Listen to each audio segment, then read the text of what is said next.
असम में पिछले 3 दिनों से हो रही मूसलाधार बारिश के कारण राज्य की तमाम नदियां उफान मार रही हैं।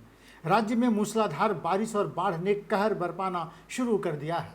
राज्य के 20 जिलों में करीब 2 लाख लोग मूसलाधार बारिश और बाढ़ से प्रभावित हुए हैं।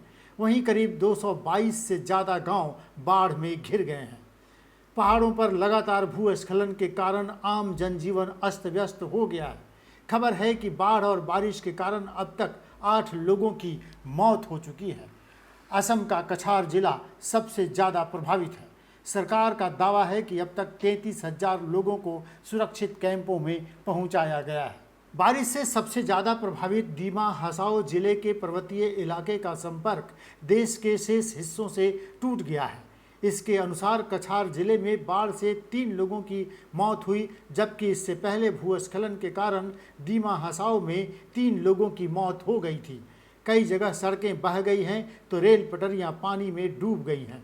रेलवे स्टेशनों और पटरियों पर पानी भर जाने के कारण कई ट्रेनें बीच रास्ते में ही अटक गई हैं, जिसके बाद यात्रियों को निकालने के लिए वायुसेना की मदद लेनी पड़ी है। सेना को भी राहत और बचाव कार्य में लगाया गया है। असम जिले के कछार जिले में बारिश और बाढ़ ने सबसे ज़्यादा तबाही मचाई है। बताया जा रहा है कि कछार जिले के 138 गांवों में 41,000 से ज़्यादा लोग बारिश और बाढ़ से प्रभावित हुए हैं। बाढ़ की चपेट में आए 1685 लोगों ने राहत शिविरों में शरण ली है। इसके साथ ही जिले के 2000 से ज़्यादा एकड़ में लगी फसलों को भारी नुकसान पहुंचा है। असम के नगांव जिले के कामपुर में भी बाढ़ का पानी घुसने से हालात बिगड़ गए हैं।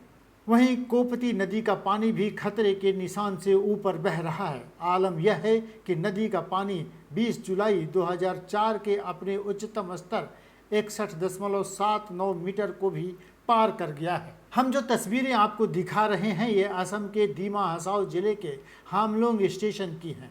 देखिए किस तरह स्टेशन पर खड़ी पूरी ट्रेन पानी में समा जाती है। असम राज्य आपदा प्रबंधन प्राधिकरण के बुलेटिन में बताया गया है कि बाढ़ से लगभग 1,97,282 लोग प्रभावित हैं, जिनमें से होजई में 78,157 और कछार में 51,357 लोग प्रभावित हुए हैं। इस बीच पूर्वोत्तर सीमांत रेलवे ने एक विज्ञप्ति में बताया है कि भारी भूस्खलन और लगातार बारिश की वजह से पटरियों पर जल जमाव होने के कारण असम के लुमडिंग बदरपुर पहाड़ी खंड में 2 दिनों से फंसी 2 ट्रेनों के लगभग 2800 यात्रियों को निकालने का काम सोमवार को वायुसेना और अन्य एजेंसियों की मदद से पूरा कर लिया गया है। बताते चले कि असम के होजाई, लखीमपुर और नौगांव जिले में सड़कों, पुलों और नहरों को भारी नुकसान पहुंचा है। इसके साथ ही बाढ़ की वजह से मवेशियों की सामत आ गई है। असम में बाढ़ के कारण वराक वैली से रेल और रोड संपर्क लगभग खत्म हो गया है। 76 किलोमीटर के स्ट्रेच में 26 जगहों पर पटरियां और पुल क्षतिग्रस्त हो गए हैं। भारी बारिश के चलते यहां 17 ट्रेनों को रद्द करना पड़ा है, तो वहीं 2 ट्रेन सस्पेंड की गई हैं। आलम यह है कि भारी बारिश और तूफान के चलते हजारों यात्री जहां तहां फंसे हुए हैं। ब्यूरो रिपोर्ट, विमर्श न्यूज़।